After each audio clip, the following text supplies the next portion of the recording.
You know, that stuff that we love to eat. It's food that soothes us, makes us feel all warm and wonderful when we eat it. Most of us love to eat comfort food, and I think that for many of us, macaroni and cheese ranks right up there, close to the top of the list of our favorite comfort foods, right? Say yes. Now, it just so happens that each one of you, has some of this wonderful comfort food with you this morning.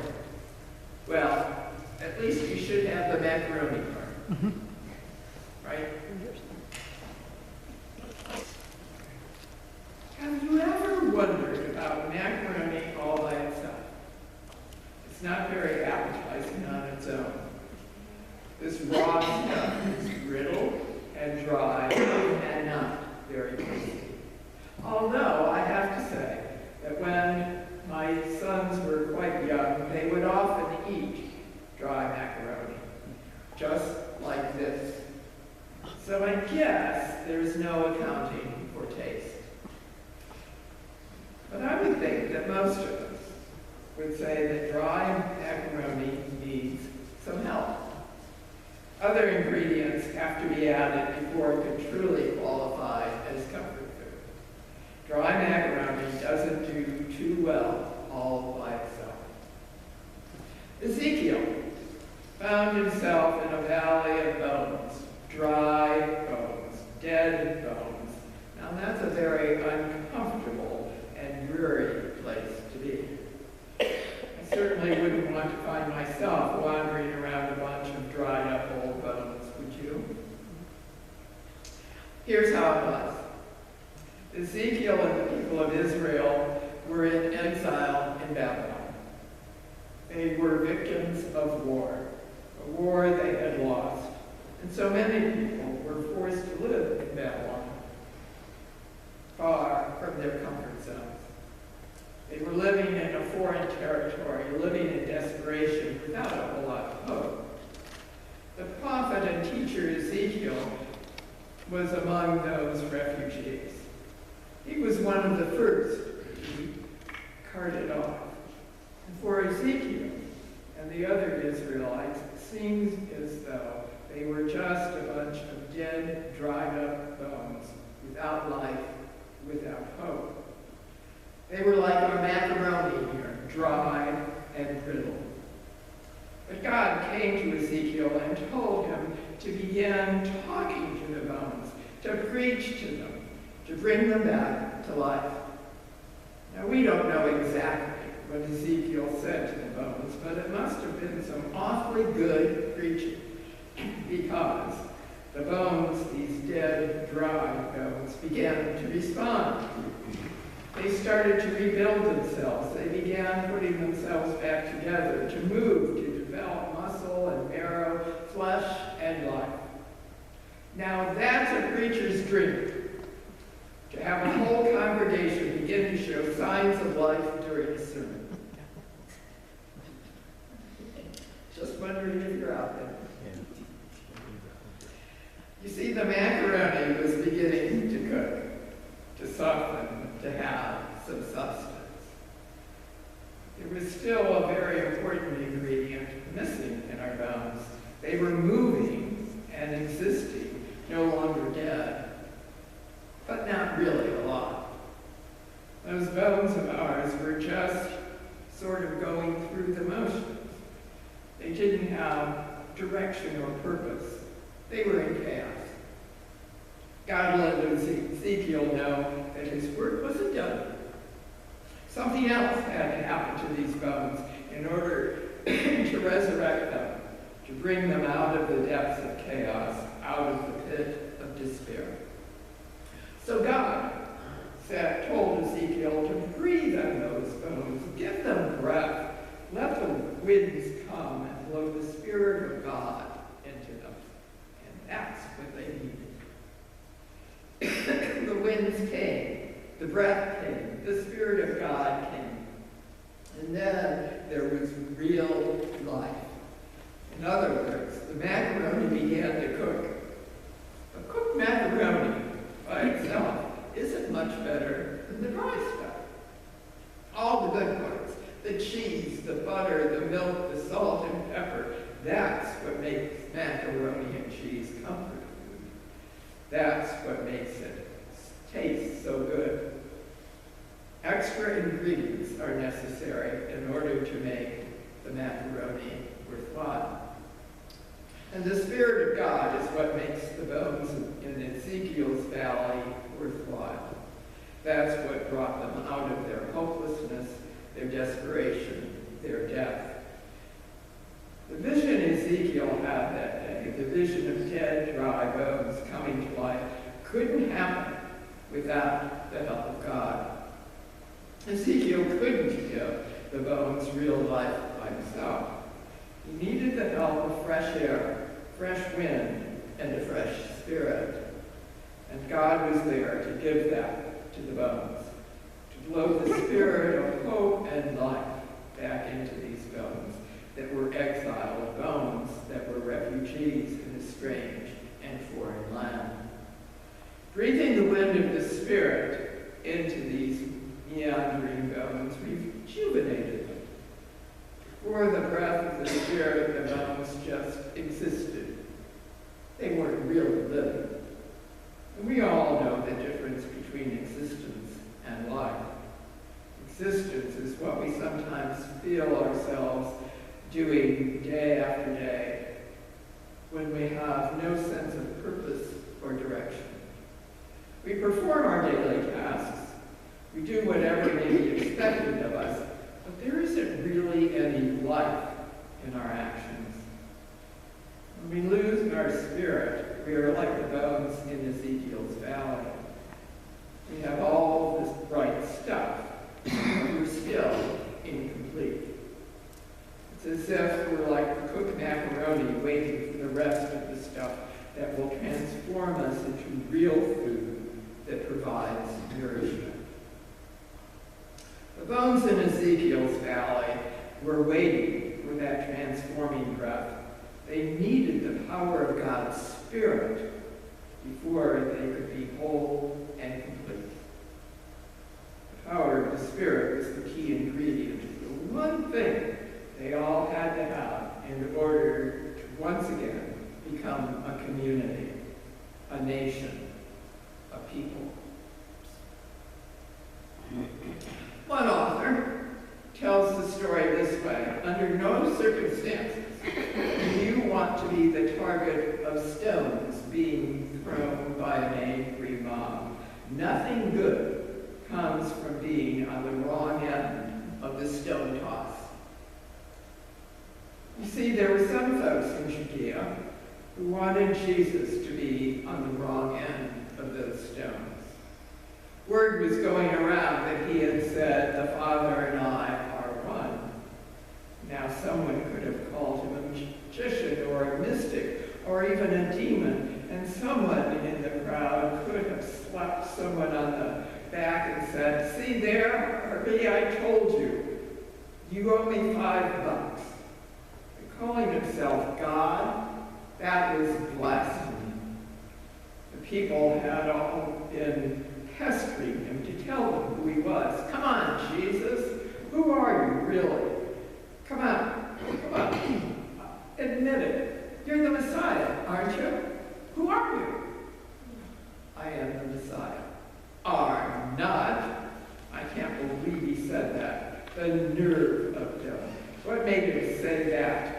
It didn't take long or talk to turn into threats of stoning. So an instant retreat was forced on Jesus, a retreat that took him back to the other side of the Jordan, just in time before the tar, feathers, and rocks appeared. They had been in retreat for just a while when a message came from Bethany. His friend Lazarus was sick, really sick. And Lazarus' sisters, Mary and Martha, were sending for Jesus.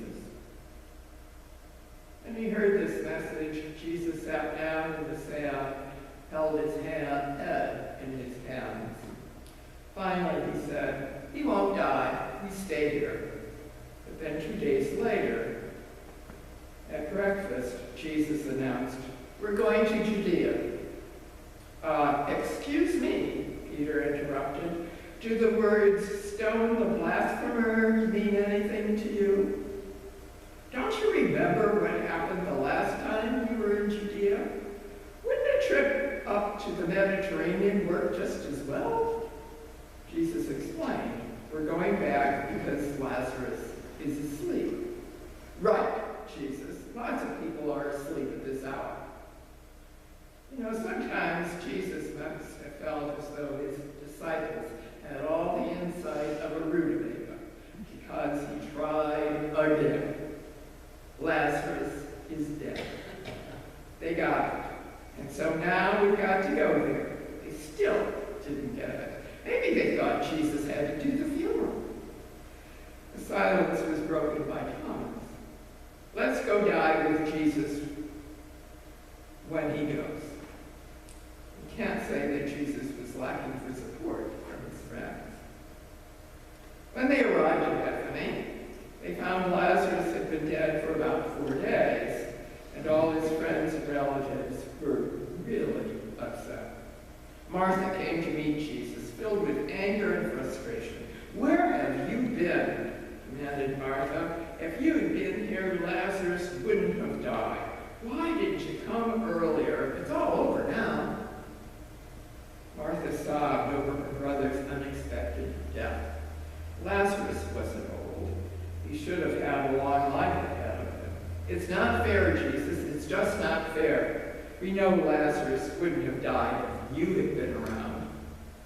Where were you, Jesus, when we needed you? Jesus said to her, I was with you, and I am with you now. And then Jesus wept. Jesus wept. In those 2 words, we know that Jesus doesn't abandon us when we have someone precious, lose someone precious to us.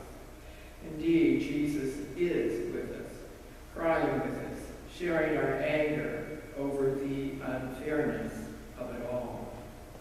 Above all, Jesus is weeping tears of love for us. As God's Son, Jesus has come to share our life with us. All of the pain and loss, all the times of sadness and hopelessness. In the midst of hopelessness and despair, Christ comes to offer us the promise and assurance of new life. As Jesus wept, he and the others went to the tomb together. Now, tombs in those days were usually caves cut into the limestone hillside. And this particular cave already had several people placed in it. Nothing unusual about that. When they got there, Jesus stood right in front of the tomb. He drew himself up to full height and commanded, remove the stone. What was he going to do? Was Jesus planning on going inside? Two of the disciples moved the rock and held their breath in anticipation. Jesus raised his arms toward heaven and prayed, and then in a loud voice he commanded, come out. Who or what did he think was going to emerge from that tomb? A skeleton, a ghost, a bunch of dry bones? The dank air of the tomb slowly hissed from the hillside. The breeze suddenly still as a form walked from the dark cave. Jesus turned to them and said, go, unbind him. It was Lazarus. He was alive. From that point on, people began to recognize that Jesus was more than a holy man. He could give life to everyone. But some folks were more attuned to death than life, and from that moment on, they began to plot the death of Jesus. The enemies had their excuse, and as the story continues, raising Lazarus from death to life was all the enemies needed to know. It would be enough to convict and sentence Jesus to death. For those who believed, that was the day they were filled with the power of new life. It was as if their dry, weary bones had come to life again. They saw for themselves the promise of the resurrection. New life appeared that day when Lazarus stepped out from the tomb and unwound the funeral cloth that had confined him in death. New life could unfold for us as well. Just as Ezekiel witnessed dead, dry bones resurrected, reformed, and brought back to life. The stories of Ezekiel and Lazarus are stories of hope and faith. They are stories of God's power that can bring goodness from chaos, hope from despair, and new life from death. These are stories of God's power to transform, restore, and rejuvenate. Especially right now, I think there is so much hopelessness in our world. Our lives are filled with challenges. Oftentimes we're frightened. We hear all the stories, we read all the statistics. These days, we are constantly faced with the realities of sickness, death, and economic loss. Many of us are living in isolation, struggling to maintain life apart from our friends and family. We must deal with illness, loss, death, grief. It can get so overwhelming that we really can't cope with it all. So we may feel ourselves retreating into a sort of death. We just go through the motions of daily life. We can end up feeling like Ezekiel's valley of bones, dried up, lifeless. But then, with the power of God's transforming love, something miraculous happens. You can feel the breath of new life coming over us, calling us to step out of our tombs of indifference and emptiness. Come out, Jesus calls to us. Come out of there and be set free by God's enduring love and promise of new life. 2 weeks from today, we will be celebrating Easter. We will worship God with a sense of renewed hope. But first, we have to come through the difficult days of Holy Week. Before we can get to the Sunday of new life, we must travel through the dark valley of Good Friday. As we begin our journey with Christ, may we learn to trust that our faith will bring us out of the depths of despair. Through Christ, we are brought back to life. We aren't a bunch of dried up old bones. Rather, we are resurrection people who find